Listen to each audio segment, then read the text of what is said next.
of Hold My Cutter here at Burned by Rocky Patel, just a few blocks down from PNC Park, where Michael McHenry and I have a very special guest, as always. This one, well, you'll understand why we are featuring our smoke. This episode is the 1999 vintage, which showcases the oldest Connecticut shade-grown wrapper on the market, a 7-year-old wrapper, silky Connecticut shade binder and filler, choice Honduran tobacco. The reason why it's appropriate that we've got the 1999 vintage Rocky Patel is because this guy's year in 1999, Fort, might have been his best year in the big leagues. Talking about 26 homers and 106 runs batted in. What? You heard me. Say it one more time I can for the repeat cheap it. seats. 1999, talking about a vintage year for this guy, 26 homers, 106 ribbies, which followed his 1998 season, 27 homers, 108 RBIs. I'm not going to stop. I'm going to keep talking. Well, actually, I'm going to stop for now. Now I get this. I'm going to introduce, 99, it's the Bone Thugs and Harmony. That's what right? it is. Yes, that exactly bone. And our guest, we're going to let him talk for once, Kevin Young, because I don't let him talk enough. Kevin Young is our guest, the former Pirates first baseman who has, like Michael McHenry, transitioned into the broadcasting world. Ask Michael. We've asked other former players turned broadcasters on Hold My Cutter. Kevin, what it is like to be an announcer, and how in the world did this longtime first baseman get into the broadcast booth? Well, first of all, thanks for the introduction, Brownie. That's pretty big. We're just getting started. Yeah, I'm getting old now, so I forget all the things that I accomplished. Here we go again with the old jokes. KY, thank you for the Bone Thugs. Yeah, I know, right? Yeah, I mean, it's beautiful. Good. Yeah, Good good choice. No, I mean, honestly, I got into it literally just by circumstance. Mark Garda has been obviously a mainstay in Pittsburgh, director and broadcaster there in the media department, and he was a big part of it, asking the question towards the latter part of my career. And he said, "Did you ever consider doing it?" And I was like, "No, I really hadn't. I just want to go home and be a dad." Literally, baseball is just so tough. It takes you away from family. And so the ability to go home and do that. But then after Caleb, my son, graduated high school, I got back into player development. And then slowly but surely, after doing that for almost a decade, I started transitioning a little bit because Mark really came to me and talked to me about, possibly doing it now. And so it created an opportunity in the last 3 or 4 years of gradually merging into that. And like I said, it's been a blessing because I've been able to work with this gentleman. And honestly, we've known each other for almost 30 years, dating back to the Buffalo days in AAA, as you know. Wow. Pilot Field. Yes, way back back. at Pilot Field. Way back. And Like he did in 99. Yes, that's right. And so, it's an honor to really be able to do it, and it helps when you're able to work with good people. And at the end of the day, that's what it's about. You come to work every day, enjoy what you're doing, and working with good people. So I feel like it's a blessing, and it is the gift that keeps on giving. It is so much fun and one of the things that Michael and I talked about when we started this podcast, Hold My Cutter, was we wanted to try and bring in, if we could, Hold My Cutter, of course, ties in a cut fastball and the cutter of the cigars, but to bring in cigars conversation and talk about people that have ties to Pittsburgh and the Pirates, if we can, and sports in general. But how often it is, Kevin, that players like yourself got into not just baseball, but the Pittsburgh Pirates, and it's become your life, like Michael McHenry. Amen. No, I mean, that's a perfect way to describe it. And I think that one of the biggest things for me is I take a lot of pride in, one, I was drafted by the Pirates in 1990, and I went through this period of coming through the system in a quick fashion, as you remember, Brownie. I got to the big leagues really fast, but then struggled, at the big league level. And so I went through some adversity, and then I spent 1 year with the Kansas City Royals, which is my hometown, in '96. But that was it. And I know, and I was able to come back to Pittsburgh immediately after that in '97. And so my entire life, I've never spent any spring training in my life anywhere other than Bradenton, Florida. And so, you're talking about now 27 years of spring trainings. And you live in Arizona. That's a funny thing. Exactly. So for me, Pittsburgh it helped me grow up as a young man because I came here when I was 22 years old. And it helped me grow throughout the process. And I can't think of even putting on another uniform other than the black and gold. I can't think about representing another organization other than the black and gold.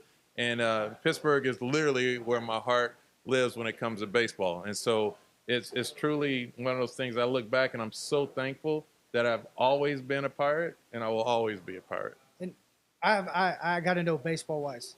So 6 years here, and then you went to Kansas City. Yes. So, and How I did left you in get 96, there, yeah. and how did you get back? Because that's not common. That's that's a full circle and maybe some divineness. No, happening. it truly is. I mean, like I said, I looked at that truly as a blessing. Like I said, being able to come in at a time where we were transitioning. We were just coming off our Eastern Division titles in 90, 91, and 92. And I came in 92 at the end of the season. 93, obviously, in 94, 95, I was a Pirate. And then going to Kansas City, I never forget. I remember distinctively going into spring training in 95 or 96 and being pregnant with our first son, Caleb. And like I get to the last 2 days, that was a spring training. I hit like 420 or something. I was like, oh, I'm feeling good about it. But I didn't have a ton of at-bats. But I was like, and then sure enough, they called me in the office. And I'll never forget. And they said, we're going to release you. Now, mind you, wow. I never even spent 2 years in the minor leagues. So it was like, so to hear that in 96, you know, when you got your first house being built in Arizona, your baby on the way, your first child, you know, all that stuff was going on. And don't forget, you hit 420. and like, whoops. And so it was like, oh, man. So it was, I'm sitting there in Bradenton. I stay there in Bradenton trying to figure out what's the next move. You know, you talk to your agent, and that's when he said, well, you know, the Kansas City Royals, they want you to come there, but they want you to go to AAA in Omaha. And so I go there, and, you know, and that's kind of how it all started. Had a really good season being around, as we talked about before, that coaching staff. I ended up getting called up in June. But that was the time when my life had changed. I mean, I was willing to accept where I was, but then the ability to go and play at the major league level for the Kansas City Royals, and I had a manager like Brett Boone, or excuse me, like Bob Boone was a manager. Mitchell Page was my first base coach. Tim Foley was our third base coach. Buster, Bruce Keeson was our pitching coach. Jamie Quirk. So I had Jamie Quirk. Yes, we had literally over 100 years of major league service in our with that coaching staff, and that's when I grew into the major league player that the Pirates were able to benefit from later. It really was that way, and then had a good season platooning mostly for the rest of the season in Kansas City. And right before Thanksgiving, the Royals called and they said, "We're gonna release you." so it was like, wait, what do I have to do? Do I need to play worse around here? So it was really good. But in Bob Boone, he was awesome. And to this day, I'll reach out to him every once in a while because you know he gave me an opportunity and he really fought for me, you know, to stay a Royal. But then the opportunity came back, and coming back to Pittsburgh was everything. When my agent talked to me, he said, "You're never going to guess, you know, who wants you." And I was like, "Who?" He's like, "The Pirates." I'm like, "I'm in."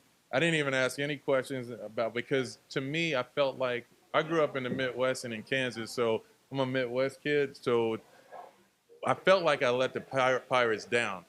For them to release me, that's how I felt. Yeah. Like, and so for me, that's all business, I thought about. Undone. 100%. And so that was the reason why I came back to Pittsburgh. And that's why I say I'm a Pirate, because of that. You know, it's like I definitely wanted to get to that next step and reach all the expectations that they had for me as I was coming through the system. And so, like I said, I'll always be a Pirate for that reason.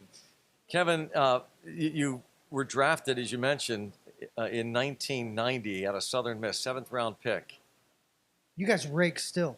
How about raked when you were there too. How about the fact though that he got to the big leagues early? He made his major league debut in 1992, drafted in 90.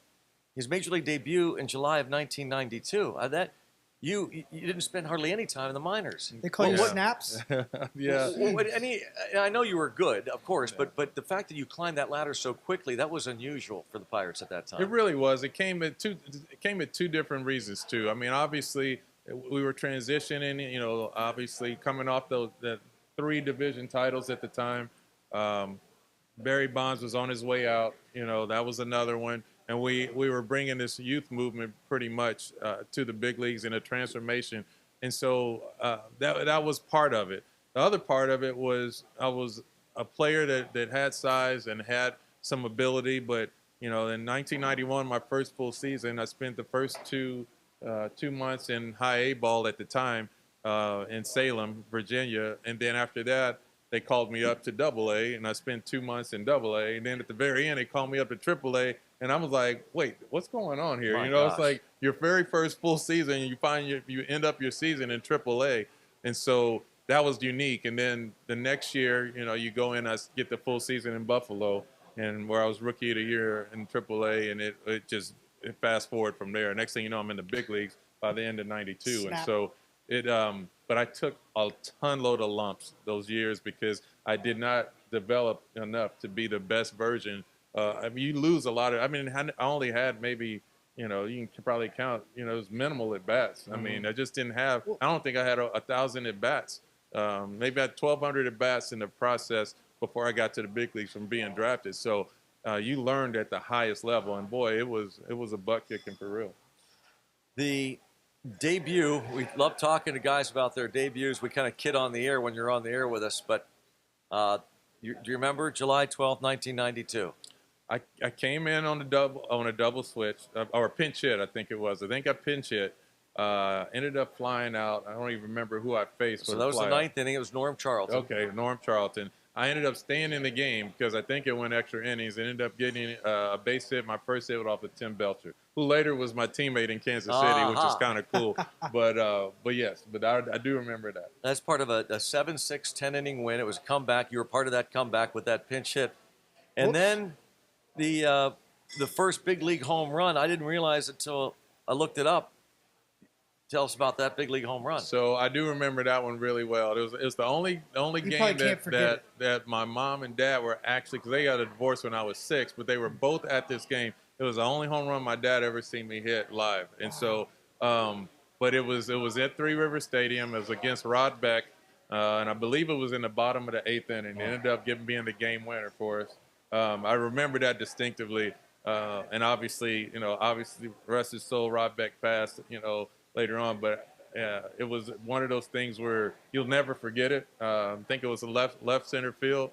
The count was not. I was gonna say, Steve Blass always does that. I don't remember much about my only home run. The winds were coming out of the west at 20 miles an hour. It was 55 degrees. So he goes on and on about the Wrigley Field conditions. No doubt. Similar story with my first home run, but like, what are the chances? What are the chances that we have Wayner, the last one, at Three Rivers? The way yours is, the way mine was, ended up being the game winner in Pittsburgh. Never forget it. Yeah, you don't forget stuff like that. You don't. For those that haven't heard the episode, your first one My again? first one was against Marmol, 10-pitch at bat. We take the lead, and it was incredible. The Fort nickname, because of you guys, the way you called it, it stuck. And that was a moment that I'll never forget because I got to go out, tip my cap, but there's 38,000 people there. Yeah, that's beautiful. And it was the moment. It's just like you never forget that. You never. How can you forget it? You can't forget it, No. right? Yeah. You can't forget those lumps, but you also can't forget those moments. And I always say That's what makes the moments so great. The exactly. lumps, of But course. I always say this: and I wish I would have taken a little bit more time to like reflect on those things. Yeah. Because I didn't watch that for a long time. The first time I saw it again, and somebody like spoke over it, dude, I had tears running in my eyes. Doubt. I'm like, dude, that's my city. No. Like, so what you're saying is so true. No, it's real. It's real. You're so that was '93, your first homer, your first start after that pinch hit, and it ended up being a critical pinch hit. Your first game, your major league debut on July the 12th. Not too much long later, you play at Wrigley Field in Chicago for your first start. You only played a handful of games that year, but you started at third base. I did. Was it windy? I know you remember. I know you remember. He was 2 for 3, drove in 3, scored 2, and I think he stole a base. So that's not a bad first big league start. I would have to go back on the record because I would have to say I don't believe I was 2 for 3. I think if I look back, I believe I was 3 for 5. I believe in my heart. I'd have to check the statistics, but I remember a stolen base in there. Ooh, I remember some RBIs too. So I remember this game because it was at Wrigley Field in Chicago. You're saying you think you had more than 2 hits? I think so. Well, you officially in the books it's 2 for 3 I'm and 3 gonna go RBIs. find them because I want to know if they took me out of a hit. You gotta get that fixed. Because I felt like I remember the thing I remember about this game is I remember controversy. We do. I love it. We love it. The reason I remember this is because It was in Chicago at Wrigley. Was that the game? Yeah, at Wrigley. Okay, so I think I'm on a roll now. Yeah, you are. Let's go. So, and I remember Harry Carey making the call because this is just right after. Who's this guy? Exactly right. Oh, I can't so wait it to was tell that story. right after we got to clinching the Eastern Division title before we get there or whatever. So we had all the rookies playing, and at one point, Harry Carey, I hit a double and knocked in like two runs, and Harry Carey, I hear him say, as I look at the tape later, even the rinky dinks are beating us. So I've never forgotten that. The rinky dinks. So maybe it was 2 hits, but it was either 2 for 5, but I thought it was 3 for 5 the whole time. Because I remember we scored a lot of runs and I ended up having 5 at bats.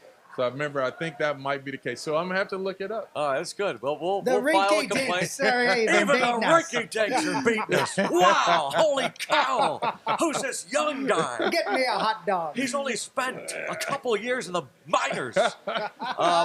So you grew up quickly, and you talk about the slap in the face, really, essentially, when you're told you're being released. Did you ever figure out why you were released in '96 spring training? No, I think it was just a period of time. Obviously, and I love this man because he taught me a lot about being a major leaguer, and that's Jim Leyland. But my biggest regret is that I never got to play for Jim Leyland in my prime. I ended up playing for Jim Leyland when I was a young player, and I was still developing. And by the time I came back, obviously, he'd already left, and, he'd went to Florida, and obviously, been great there. But everywhere Jim went, I make sure that I basically played my butt off. So when he was my numbers, when we played Florida, look at the numbers, or we played Colorado. I mean, it was one of those things. But in all honesty, it was out of respect for him. He's just a great baseball man, and I think what it was, that transition, to answer the question, it was a transitioning, as you know, what Jim had to go through towards that latter part. And you stripped him of all the things, that the relationships that he built with those players. You're talking about Barry Bonds and those guys. And it's just a great team. And that team slowly declined. And then you transitioned into that next, younger generation. And Jim had already been through that. He'd already built leading up to that point. Yeah, he didn't want to go through another rebuild. And rightly so. And as at the time when you're a young player, you don't understand that. Right. You understand this is my big league career, and this is where I'm going, and I want. And then, but as I look back and over time, I go, absolutely, I understood. And so I said my biggest regret was that I never really got the opportunity to allow the best version of Kevin Young to be able to be there for him. However, I got the second best thing, in my opinion, which was Gene Lamont. Playing for Gene Lamont as I came back to the Pirates. And I just, like I said, Gino, I actually reached out to him about a month ago just to thank him for allowing me the opportunity to do exactly what I wanted to do, and that was play every single day. And I want to go back to Jim Leyland and then get to Gene Lamont. I respect you more than you probably realize when it comes to baseball IQ, the human being you are, how much you care. It's rare. I know Jim Leyland was like that. Go into a little bit about what made him Jim Leyland, because I have not heard a bad thing about it. And he was hard. He was hard on you. And then same thing with Gene Lamont, because I love to hear men that can lead men. You're one of those guys. Brownie's one of those guys. You have influence over people without even knowing it, but you have the humility too. Yes. And I want to hear a little bit about that, because I respect your opinion so much on these topics, because it's so cool to think about when you went there, you're looking across and you're like, I want to play good for him too. Yeah, 100%. I think, the biggest thing I think about Jim Leyland, I think about the ability to communicate. That's the one gift that he had. And Brownie, it's like how he communicated with me. And it's actually in the job title. It's called manager, so you have to manage men. You have to manage personalities. Not everybody is the same. Jim had the art form of understanding how to do that. I can remember distinctively, because he did things I hadn't seen before, being a young player. But to watch the bench players, and at the time I was a starter, but to watch the bench players, and you're talking about guys that have been around the game for a long time, but he'd go out in the outfield during batting practice, make sure, he talked to them to keep them engaged, to keep them focused. Hey, look, and, whatever it is, that's needed to happen, he was there for him. I'm in your corner. Like, I know you haven't got, a couple of bats, this week or whatever the case may be, but constant communication and the ability to do that. And that's why everybody always, that's why I say stay ready, don't have to get ready. Amen. You know, that's kind of it, Yeah. because that's your job as a manager, is to get the best version of each one of those players on your roster at all times. And the respect comes with that. And so he commanded respect, but he also showed in love. And then the passion, the humility, and that's the best word I can describe him, is because, like, when you have a guy that cares, and he's emotional. No. I get it. I'm oddly enough, so am I, though. When you're passionate about we all something, are. but to show it in tears, the humility of that alone. He's so vulnerable. He's so vulnerable. I mean, it's the Makes him transparency. so human. Exactly. It's the That's transparency. Vulnerable. The original vulnerable word was based off of courage. Yes. It's a Latin term, Absolutely. C-O-R, and people don't realize that Right. because that's the hardest thing to do. That's the biggest form of courage. So exactly right. No, 100%. And that's why I think about him. I think about, you know, the humility. I think about the ability to lead men, and so much of that, as his close friend was Gene Lamont.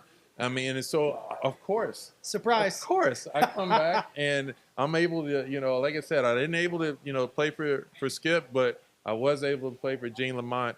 And Gino gave me an opportunity. Of course, I had to earn it, you know, by platooning it first when I first came back in '97 with Mark Johnson, who was a big, you know, slugging left-handed hitting first baseman out of Dartmust. I can remember all that. Absolutely. I remember that all well. And so the time came, and it's just a story of my life. It truly is a story of my life. When the time presented itself, I stepped in. And then I became an everyday player in '97. And just, you know, that's when I had all my career highs. And then it just kept going from '98 to '99. But that was it. When you think about what you went through, though, it's interesting. The time period, you're one of the guys because, again, you talked about the Pirates had won 3 straight National League Eastern Division titles, 90, 91, 92, with guys like Bonds, Van Slyke, Bonilla, you name them. Man. All part. Now these young players are coming up through the Pirates minor league system. Al Martin, Kevin Young, Carlos Garcia, Orlando Merced. Now they're being transitioned as these others are being they're on their way out. Yes. Because the Pirates are going through this period where there's ownership issues and so now in 1993, this is the first year of the Rinky Dinks. Look at this. I mean, this is it. And so struggles are coming, right? Oh, man. You guys are all aware of it. Yes, but see, that's the thing. It's like when you're a young player, I mean, it's so difficult because you're just trying to compete and to survive, you know. And so you're competing and trying to survive, but you don't. You're thinking about that more than anything else. I mean, you're like, okay, I just need to fight for each day. I'm just doing the best job I can do each day. Because you don't know if that call is coming. You don't know what you don't know, and so, but you're, you know, like I said, you're facing against the best players in the world. And so you're going to take your lumps. And I think those were the struggles that I literally ended up taking. I mean, at the end of the day, I was the first baseman that ended up hitting like 236 with 6 homers or something, or 8, whatever it was, you know, home runs, you know, my rookie year. I'm like, why did I even stick around? Oh, yeah. I mean, I played good defense, but, I mean, that's great, but we need your first baseman to actually hit too. And so when did you learn that you were going to be moving from third to first? How did that happen? Yeah, so Jeff King and I I came up as a third baseman, drafted as a third baseman, and you know, Jeff King and I, the very last week of spring training, Jim Leyland was trying to decide which one of us would switch over to play first, and I never asked him either. You know, what decision went into me being the one to go over to first base? Now, I mean, I will tell you, when I look at it, I mean, it was a good decision, but I was a really good third baseman too. And so I think that it helped me become the best version. So the late Tommy Sant, as you know, was our first base coach and our infield coach for me. And he really helped me transition into being the best version at first base. And that was, I took a lot of pride in that.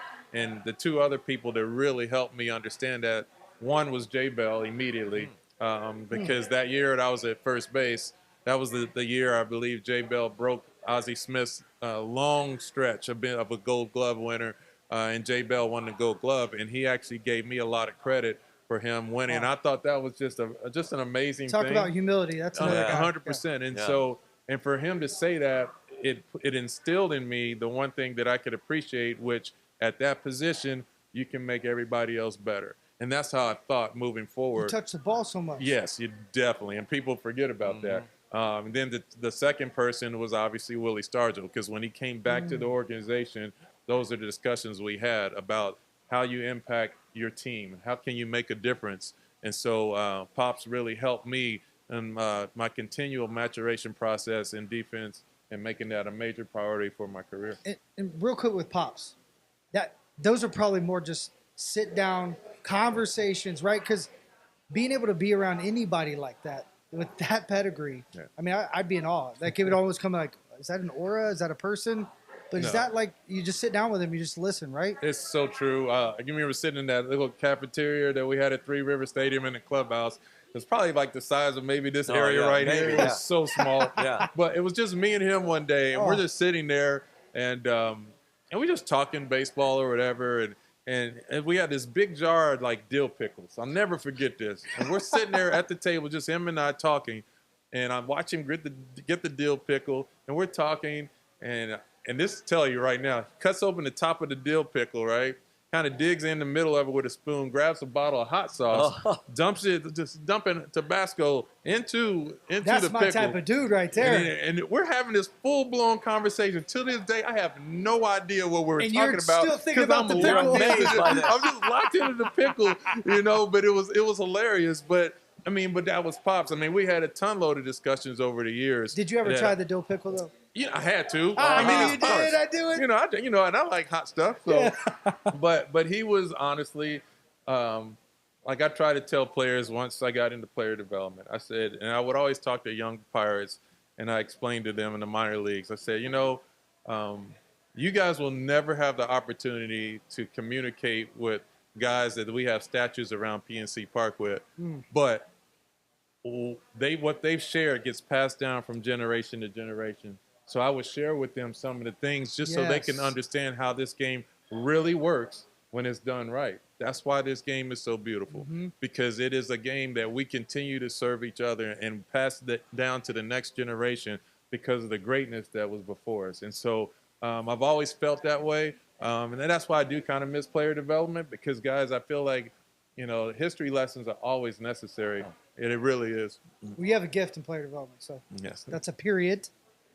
So that's 1993, and now here we are, 1994, and the Pirates are bad. And in August, there's a strike. There's the All-Star game, one of the greatest All-Star games in baseball history. Jim Leyland's the third base coach. Waving home Tony Gwynn, I believe. It was Tony Gwynn. And you guys played hard then. Hard. And then it was incredible.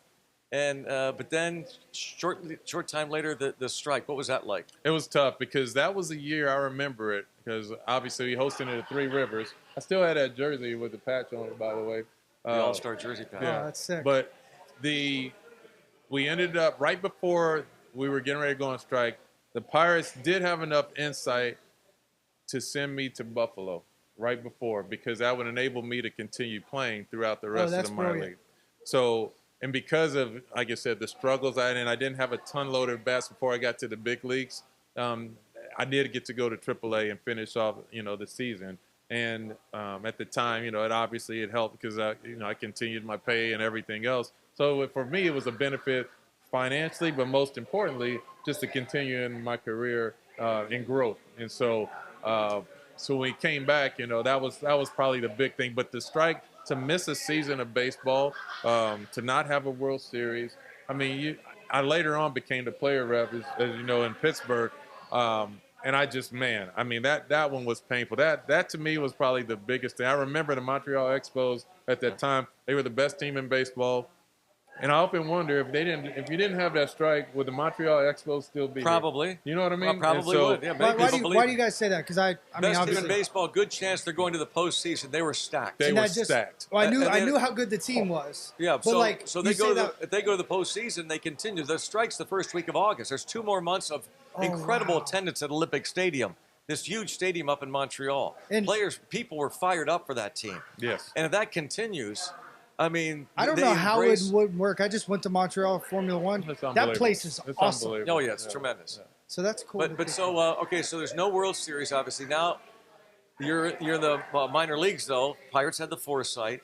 now we go to 1995. There's still the strike, and now they attempt the replacement players. Yes. What were you doing at the time? Sitting at home watching, like, what are you guys doing? We were announcing it. Oh, And, gosh. hey, real quick on that, like, take it back for a minute, right? I've heard pieces of this, but I haven't heard the depth of it, and I'm sure people listening have it.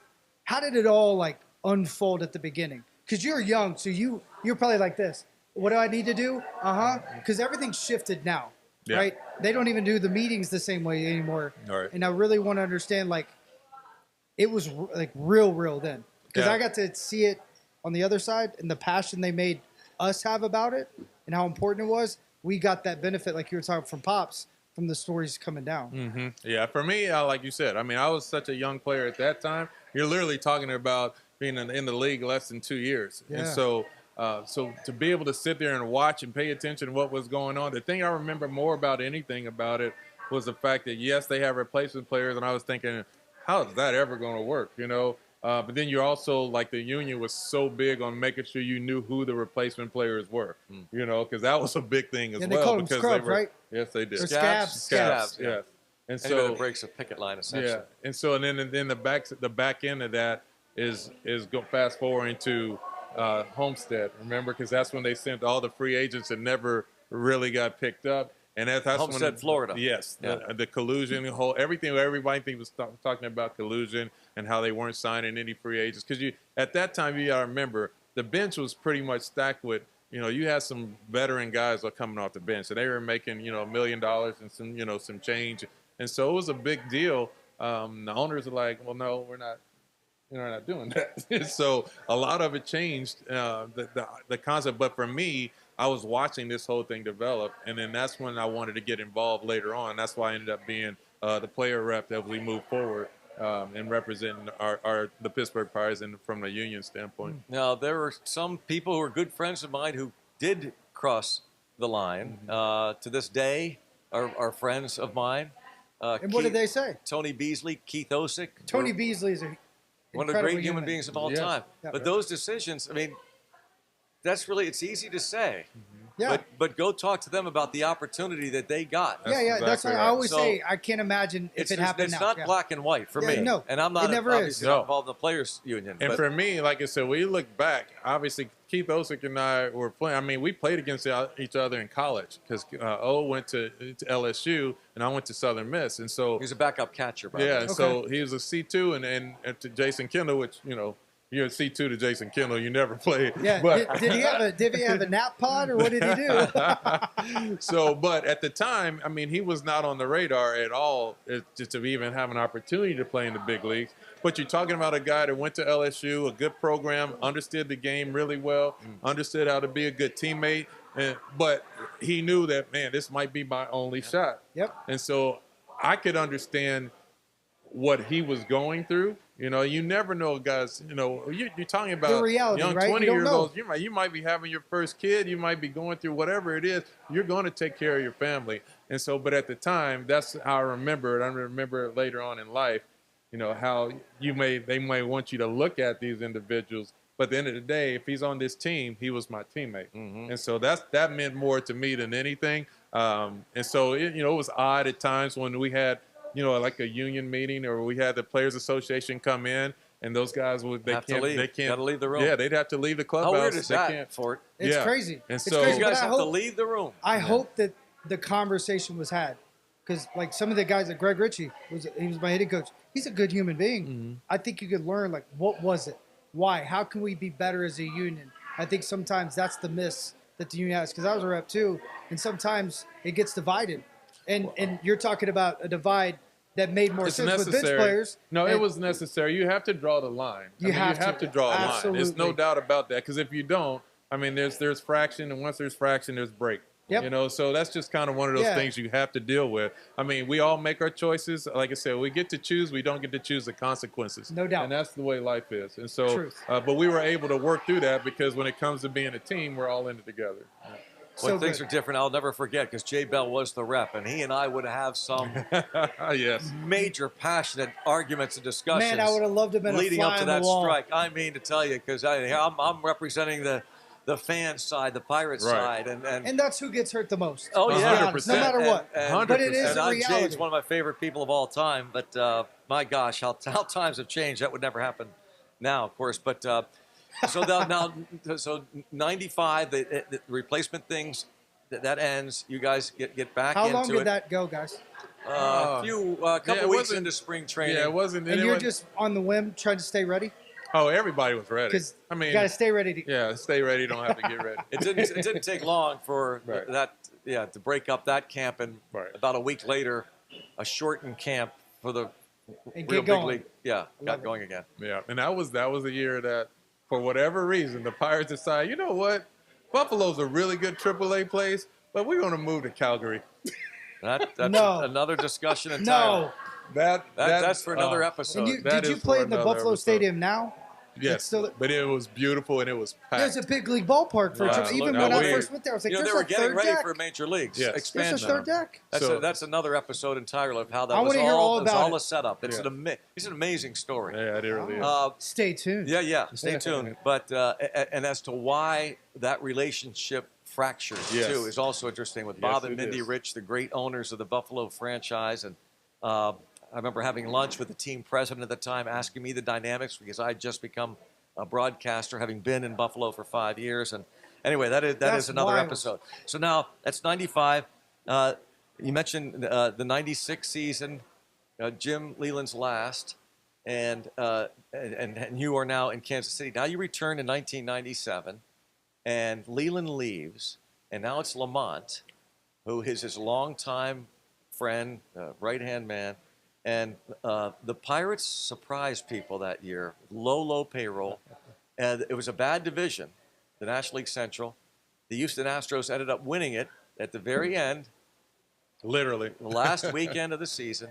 But how much fun was that in 1997? Man, that was a lot of fun. I mean, and you can correct me, Brown, if I'm wrong, but I want to say, did we have a $9 million payroll or $8 million? I think it was 8. Okay, we had an $8 million payroll. And I believe Al Martin was the most.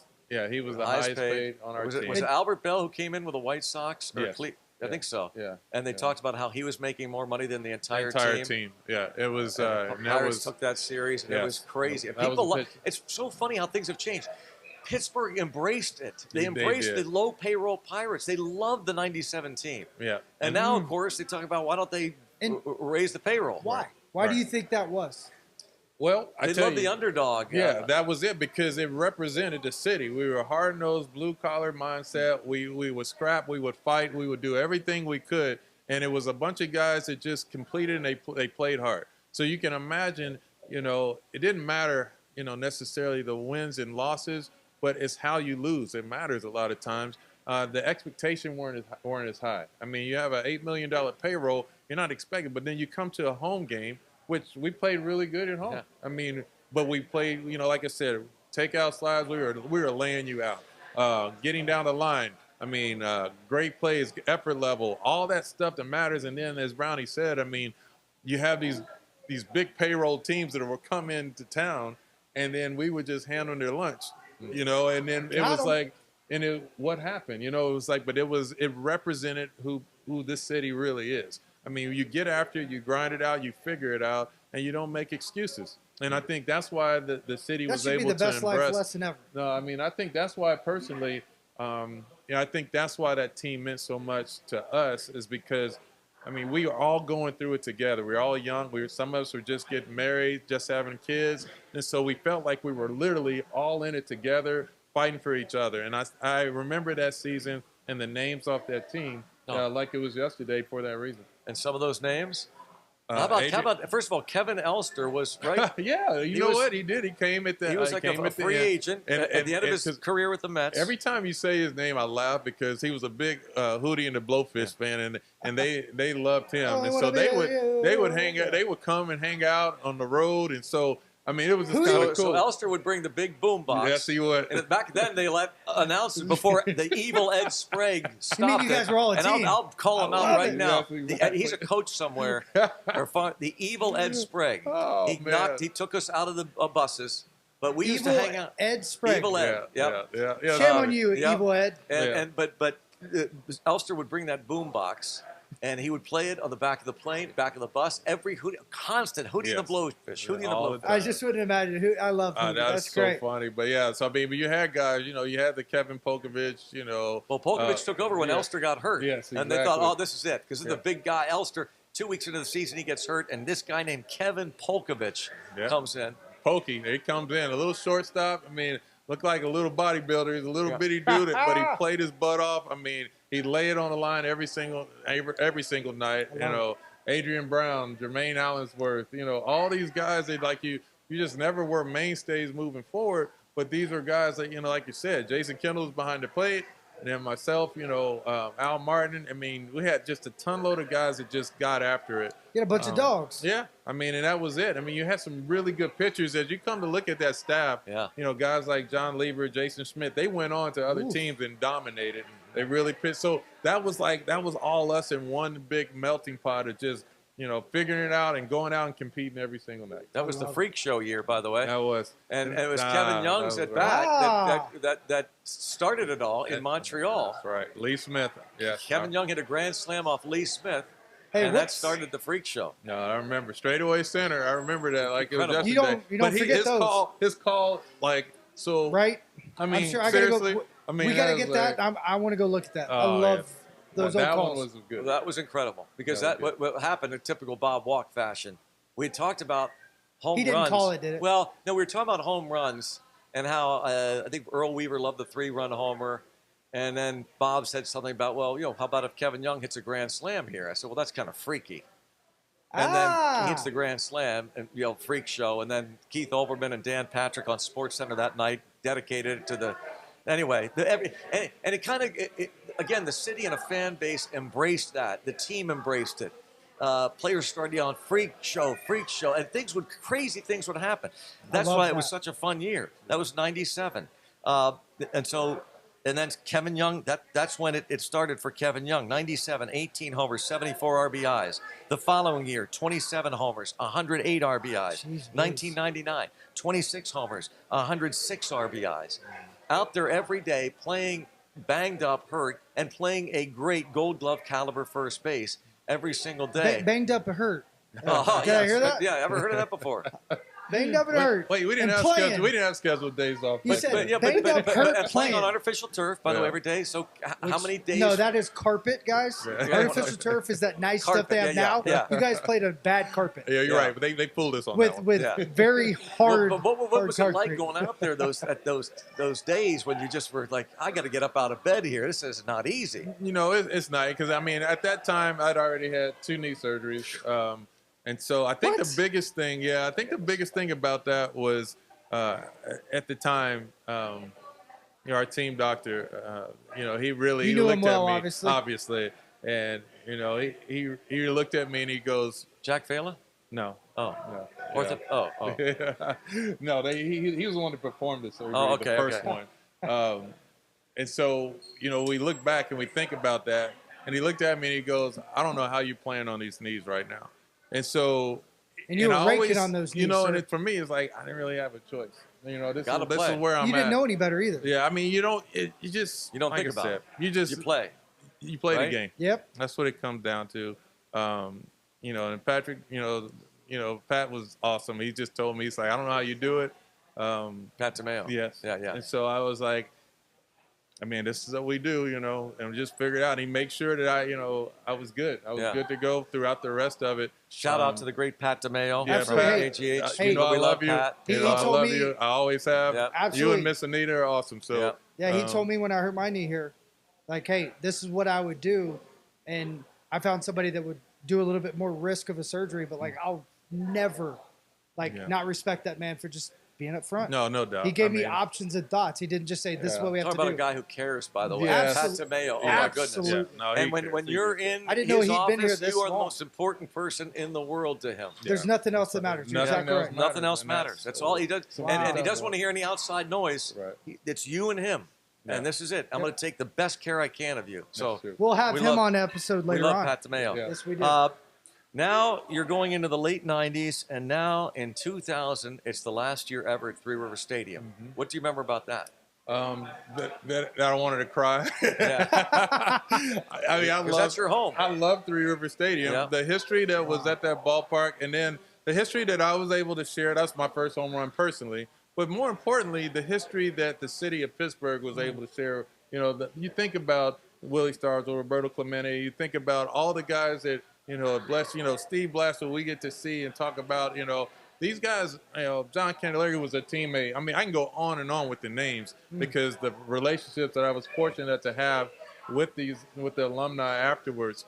But that was their home. Yeah. That's where they won. Yeah, and You your know, that's home where too, they, right? you know, I mean, Yeah. but it was like, so when it wasn't just me, it was just like the history of the Pirates and the success that they had. And so when I remember watching that video of when it, you know, imploded, when they brought it down, I was like, ugh, that's a lot of history that's going into that rubble right there. Yeah. And I remember thinking, now, interesting story. So at the time, before I have a friend of mine I was dating a long time ago, and she was really good friends with the Gretzky's. And so, and so she had reached out to me and said, you know, Wayne wanted to catch up. And so we had went to lunch a while back, and we were in L.A. So Wayne Gretzky and I, we go out to lunch. Like you're just saying that casually. Yeah, and he goes and he says, "Hey, Kevin, do you think you can give me a seat from Three Rivers Stadium?" And I was like, wow. Because then, you know, I was like, yes. Yes. And I was like, absolutely. I can do that. When Wayne Gretzky asked you for it to get a seat, Do you want so I two literally seats, got sir? him, and I literally did. I got him 2 seats. I know. Yeah, I was able to get That's him it. 2 seats. That's just KY right Yeah, there. and I haven't talked to Wayne in years, but that's, you know, but it was like, the fact that he even thought of it, I don't know why, but that's the history of Three River Stadium, you know? Wow. I mean, because it serves so much history there. But you said that, it just made me, that popped in my head. Just I forget half the stuff that I've been through, but that one I do remember. I just thought it was odd that, you know, Wayne Gretzky would want, you know, 2 seats from Three River Stadium. So Kevin wanted to cry when the Pirates moved from Three Rivers to PNC Park because there's Three Rivers Stadium that's, you know, the home, all the history. He really wanted to cry. I bet when he walked into PNC Park and saw it. That's when he cried. I was trying to be politically correct. Right-hand hitter, and this is PNC Park, huh? That place was so beautiful, but it was so beautiful, but at the same time, so it big. was like, Left center, left hand. There's no right-hander that could have ever thought that was a good idea. We came in on the caravan, like we came in it's me, Jason Kendall, Brian Giles, and a few other of us. And we come in at the end of like November, and it was 2000, so it was right before you know, PNC was open, but it was wintertime, so it was snow all over the ground, but they still had, obviously the stadium was done, the wall was out there, and we were up in the press box for the first time looking at PNC Park. I bet that was with cool. that view, right? But everybody's like, wow, this is beautiful. And Jason Kendall and I just looked out in left center field. We go, this is not good. Because the Three Rivers was like 370, 375 in the power alley. Yep. And we were looking out there in the power alley where I definitely hit all my home runs, the majority of the time anyway. And I'm looking at that thing, and at the time I remember, because it was like 412. They had it marked on the, so they've since moved, they've changed the number on it. Yeah. But when we saw it 2 initially, feet. it was like 415 or 412 or something like that. And I was just like, oh my gosh. I'm like, it was amazing. I'm like, and sure enough, I mean, from that day forward, I was like, whoo, it was a little rough. Could be rough. Yeah, there's ghosts out there that haunt me. You're exactly So right. Kevin spent parts of the next 3 years then at PNC Park. When all is said and done, I don't know if I've talked to you about this. Real quick, what is the home run total in 2000? Because it did shift. And it's not like you just 2000, changed. we still stayed at Three Rivers. That was our last year. 2001 was our first year. And the home run total, I don't know, because I try to forget that part of my life. I mean, we can talk exactly. about it. Hey, but that's what Jason was did. like, oh my God. Well, Jason I'll tell you Kittle what, he had 14. He went from 20 to 14 after But the year. that's and then the realness of 16 that in spot. 2002. I did? Yeah. Yeah, he started going more But Apo tacos. my average started going down a lot, though. I remember that, because by that time, I was literally, like, the toughest thing, that's why I always talk to guys about, like, players. Like, when you have, like, a knee surgery or a knee problem, if it's that back leg, man, it's just tough. Because you want to get off of it when you're swinging. Yep. And so when you get off of it, it allows that fastball to get up on you a little bit 1000%. quicker. And so that it slowly deteriorated my power. And like I said, and by the time I got to that part, it was just tough because you got a bigger ballpark, and I had to get off of this, and it was a little rough. You had a 909 OPS, by the way, in 1999. I didn't realize that. Yeah, what a year. That was a good year. That was the year. The year at 20 stolen bases? Yeah. Yeah. Wow. 2020 guy? Yeah, that was it. I do take pride in that. Well, it goes back to the Bone Thugs and Harmony. Yeah, that goes back to that. Again, of course it does.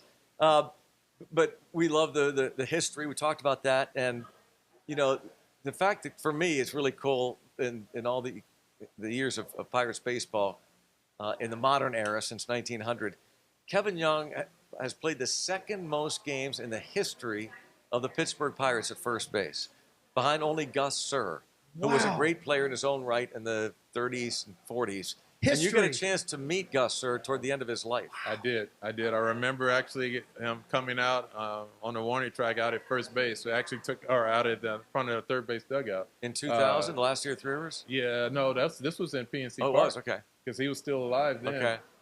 And so I was able to take a picture with him and meet him and talk to him then. And you think about that, the history of the Pirates itself, and that's why I said I'm a Pirate. It's like I don't think people understand. It's like this is something that I really love because it is the history of the game and the amount of people that you've been able to reach out and touch, and they've been able to reach out and touch you and impact your life. But just being able to share that moment.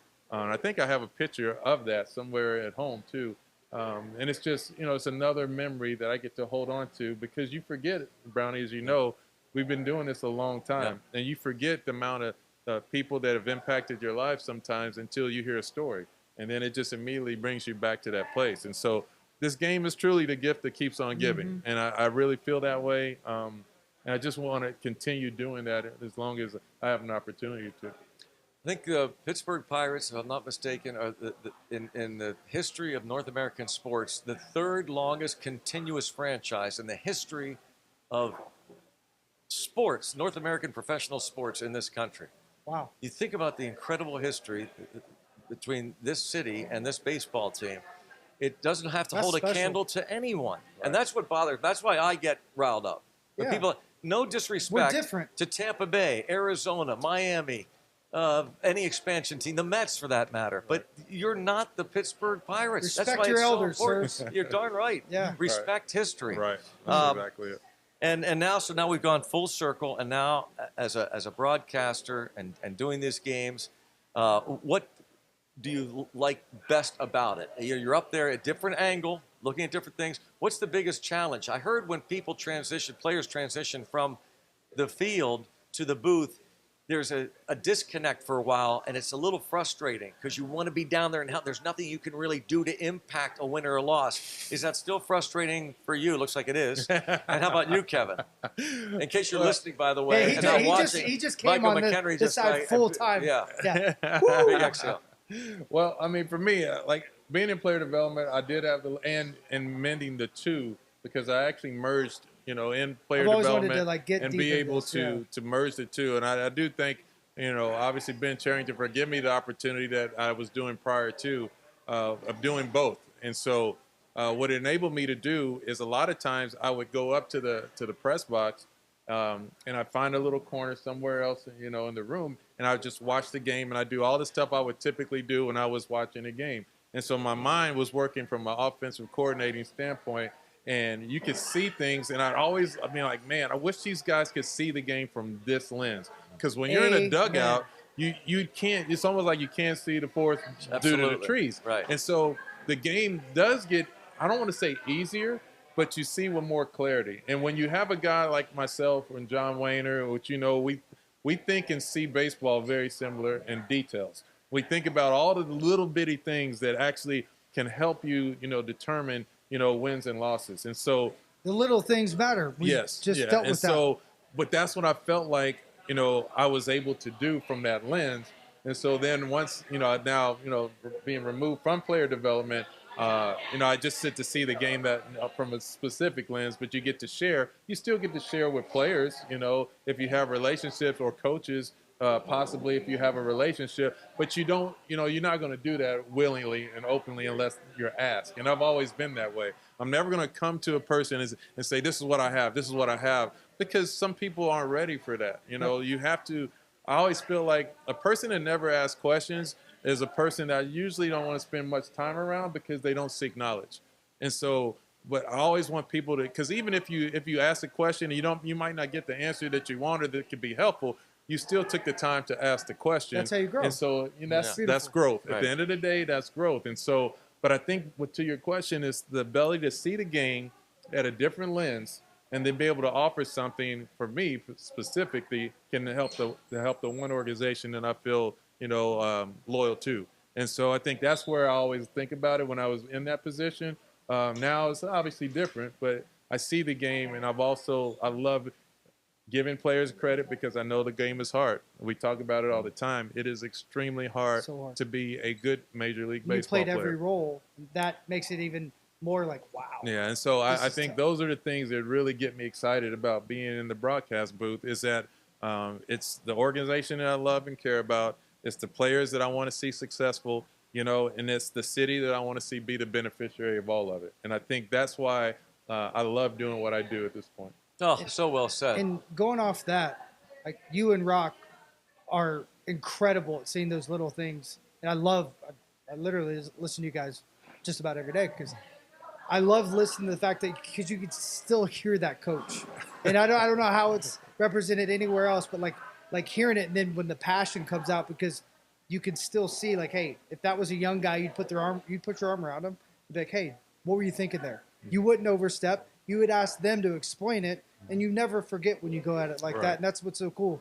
But going to your point, that bird's eye view, when I went up there, I was the same way. I was like, man, I was seeing things I'd never seen before. Right. Like the positioning and everything. And I found out some teams have roles like that. And I really believe it is a gift. And all it is the report you do, and you're like, this is what I saw. Right. But I had the opposite for me is I had to think about so much as a player, as a bench guy. I was so able to focus on one thing. I could see things in HD I never thought. And that was the coolest thing. And I wanted to ask you, I'm leading to that. You're seeing that now. Yeah. You're seeing that. You're like, oh, it's like literally like. So that's what I was going to say because I didn't want to interrupt, but it makes me laugh because that's why catchers make such good coaches and managers is because they're there. They see it Everything. All from, it's always been out in front of me. Like I said, now take that and then magnify it when you go up about 200 feet. And now it's even more magnified then. And so it's just a beautiful game. The fact that we get the opportunity to do it every single day. Baseball, it is what it is. It's really awesome. And I got to give two more quality points. When I was in the booth, and even I see so much, I have a hard time pulling back. Mm-hmm.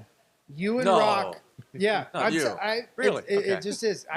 But one thing Rock is maybe the best on the planet at, and I've seen this come full circle with you, so it's funny you bring him up, is the timing. Picking the right thing at the right time. The timing is usually just like, and I'm like, because you're explaining something that nobody at home could really understand because they didn't unless they put on a glove. But if they listen, if they're a coach or they're doing anything in baseball, it's just going to enhance their ability to love on somebody the way you were talking about Jim Leyland and Lamont, because it's the reality is like you can see it and you're like, that's something that I would have grabbed a hold of and taught somebody. Yeah, I mean, So I think good. I think like you bringing up Weiner is a big part of it because we come from the same school of thought when it comes to baseball players. We just want to be the best version in all facets of the game. And I think that's what makes it so, unique. And when you have guys that think like that and you're always humble enough to know, you know what? I mean, this game is hard, and I didn't do everything I want to do. Like you said, you mentioned 3 or 4 good years. I played for 12 seasons. So that means the other 8 years were, so there's humility involved in this thing. And you think you get it, and you're like, nope, I didn't get it. No. I mean, I got my ass handed to me often, and so, but you have to be good. What kept me in the big leagues early was my desire to play really good defense. What kept me in the big leagues later was my desire to be a run producer and run the bases to the best version as I could. And so, you know, And at being a some great point, teammate. I've heard it from Jack Wilson and many yeah, others. well, Jack is That's a separator. If you have good people running a team, the separator is always how is he in the clubhouse. That's good stuff. And I've never heard a bad thing about you, Rock, Jack, all the guys I look up to that put on a Pirate uniform.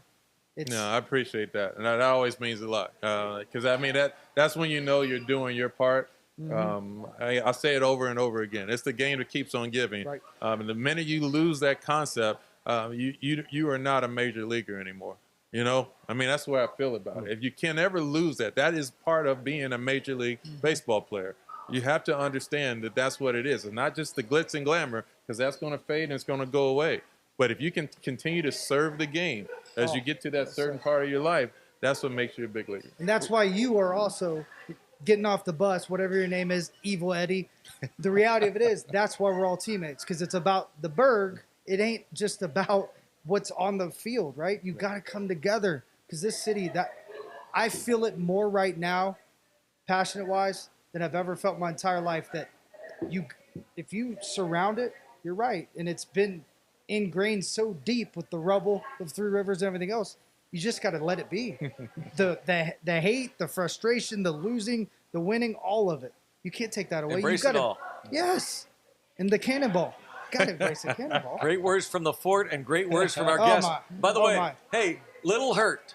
Little Hurt. Little Hurt? They got me perfect. that one. Yeah, that one. I passed that one on. I said, Al, this is yours. Al Martin. They did. They named me Little Hurt after Big Hurt, but I was like, no, I'll pass this to Al Martin. But You know it's not going I away did now. wear it It's for a not going year. away He's, now. he's, our, Hey, little, right he's here. our little Big Hurt. Hey, Little Big Hurt, baby. Ah. Kevin Young, thanks so much. Great job as always. Love it. Love him. And thank you for tuning in. Thanks to Leonard Lee. He has been our producer. Join us next time on Hold My Cutter.